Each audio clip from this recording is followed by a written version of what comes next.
Vandag is donderdag 19 Maart. Baie welkom by vandag se luistermeditasie in Lydenstyd. Die teksgedeelte waarby ons vandag gaan stilstaan en oor gaan nadink is Prediker 3, vers 1 tot vers 13. Voordat ons die gedeelte gaan saam lees, wil ek jou graag nooi daar waar jy is om tot rus te kom.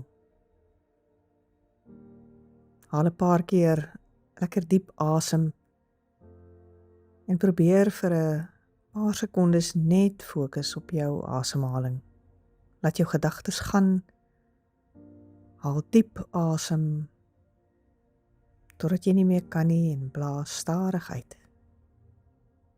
Herhaal dit 'n paar keer.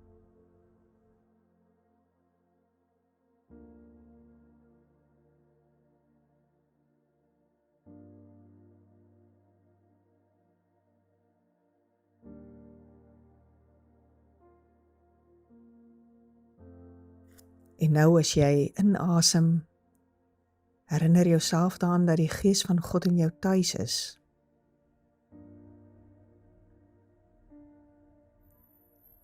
En herhaal die woorde van Paulus in jou eie gedagtes.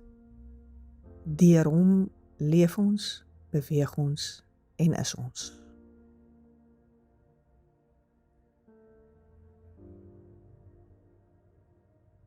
Deur hom leef ons, beweeg ons en is ons.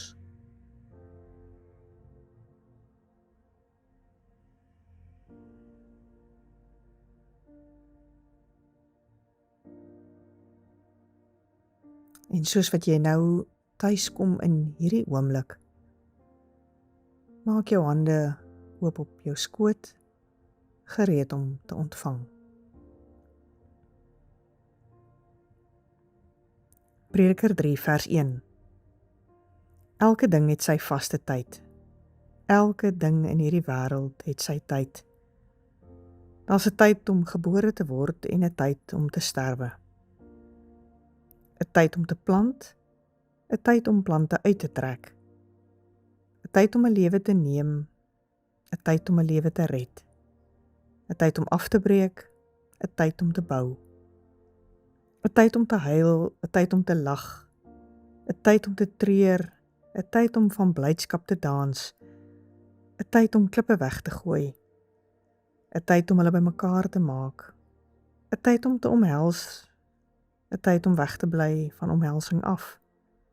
'n Tyd om aan te skaf en 'n tyd om te laat wegraak. 'n Tyd om te spaar, 'n tyd om weg te gooi. 'n Tyd om te skeur, 'n tyd om toe te werk. 'n Tyd om stil te bly, 'n tyd om te praat. 'n Tyd om lief te hê, 'n tyd om te haat. 'n Tyd vir oorlog, 'n tyd vir vrede. Wat kry die mens vir die werk waarmee hy hom vermoei? Ek het gesien dat God aan die mens 'n taak gegee het om hom mee besig te hou. God het elke ding gemaak dat dit pas in 'n bepaalde tyd, maar hy het ook aan die mens 'n besef gegee van die onbepaalde tyd. Tog kan die mens die werke van God begin tot einde nie begryp nie. Ek het tot die insig gekom dat daar vir 'n mens niks beter is nie as om vrolik te wees en die goeie van die lewe te geniet. Dat die mens kan eet en drink en onder al sy arbeid nog die goeie kan geniet. Ook dit is 'n gawe van God. Wat is dit wat die gedeeltes vandag in jou eie hart en gedagtes kom losmaak? Vertoef vir 'n oomblik daarby.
Die Prediker roep uit, elke ding het sy vaste tyd.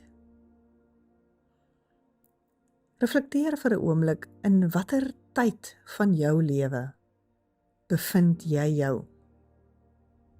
Die Prediker sê daar's 'n tyd om gebore te word en 'n tyd om te sterwe, om te plant en plante uit te trek, lewe te neem, lewe te red, af te breek, te bou en so gaan hy voort. In watter tyd van jou lewe bevind jy jou? In watter seisoen bevind jy jou?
As daar iemand was wat verstaan het dat alles, elke ding mooi is op sy tyd, dan was dit die kunstenaar Vincent van Gogh.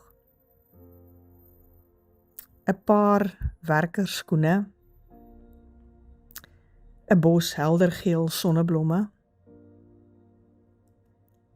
'n boord vol verknotte olyfbome, die hartseer van 'n leë stoel, die mees gewone dinge, alles word liefdevol vir ewig onder sy kunstige kwas. Alles op sy tyd. Maar die graagste van alles, wou hy ewigheid, oneindigheid, infinity, skilder en aanraak en beleef. En vir Vincent van Gogh was die sterrehemel die simbool van hierdie oneindigheid. Meermale in van sy briewe verwys hy na simbole van sy groot begeerte na die oneindige. Hy skryf in een van sy briewe, maar wanneer sal ek my sterrenag skilder, daardie prent wat my voortdurend preoccupeer. In 'n ander brief erken hy dat hy 'n verskriklike behoefte het aan, sal mens sê, godsdiens. En dan gaan hy in die nag uit en dan skilder hy die sterre. En dan uiteindelik, aan die einde van sy lewe, naby aan die einde van sy lewe, vanuit sy hospitaalkamer in Saint-Rémy, skilder hy die onvergeetlike sterrenag, een van sy bekendste kunswerke.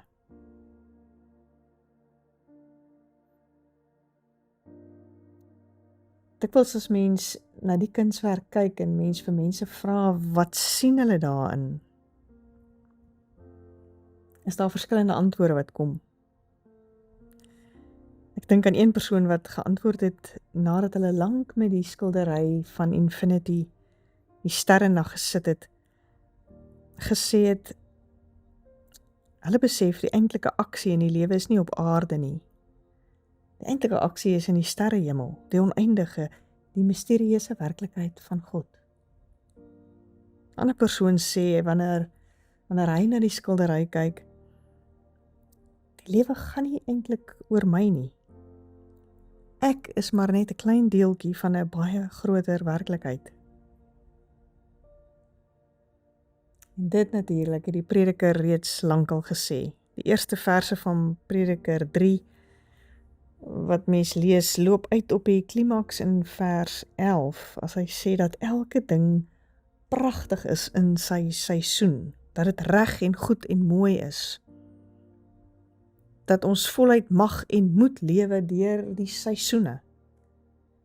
Vers 13 sê hy, daar's te niks beter nie as om te eet en te drink en vrolik te wees en die goeie, soos wat die Hebreëse woordjie sê, die mooie te geniet as 'n gawe van God.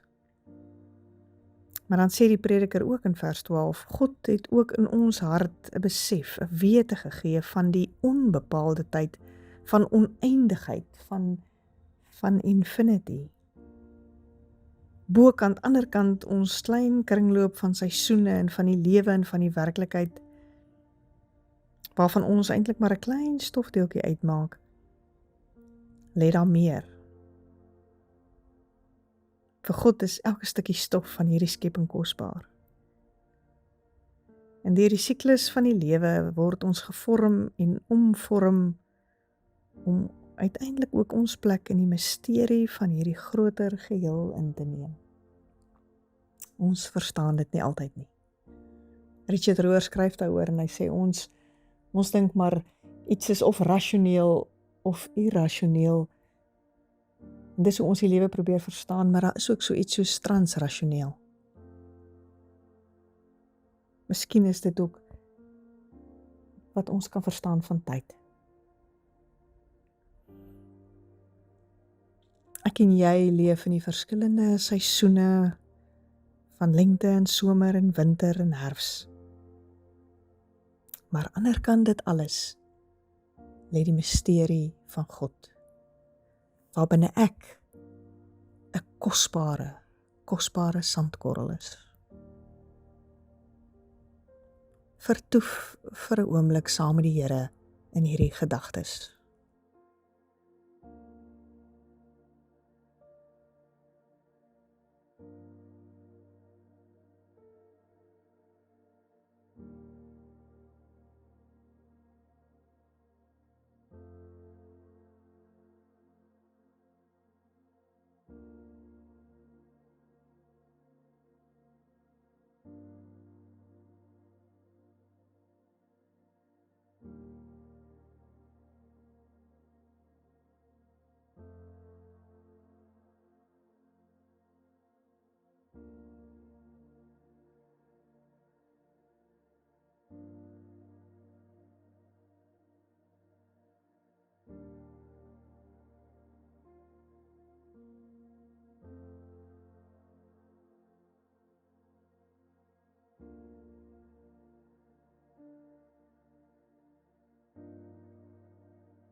Uit die pen van Annelies Wied. Die seisoen draai met fyn nuances. Van 'n vlei loerie roep uit die geel jasmijn, met ligpersgeure wat teen skemeraand manmoedig beur teen die winterpyn, van lang koue nagte wat die aarde martel tot hy bewend bid en om die lente smeek, wat jaar na jaar vol genade met sagte reën sy koors kom breek en sy wonde balsem met kleur. Keer op keer kom laaf die lente die winter weer. Keer op keer. Amen.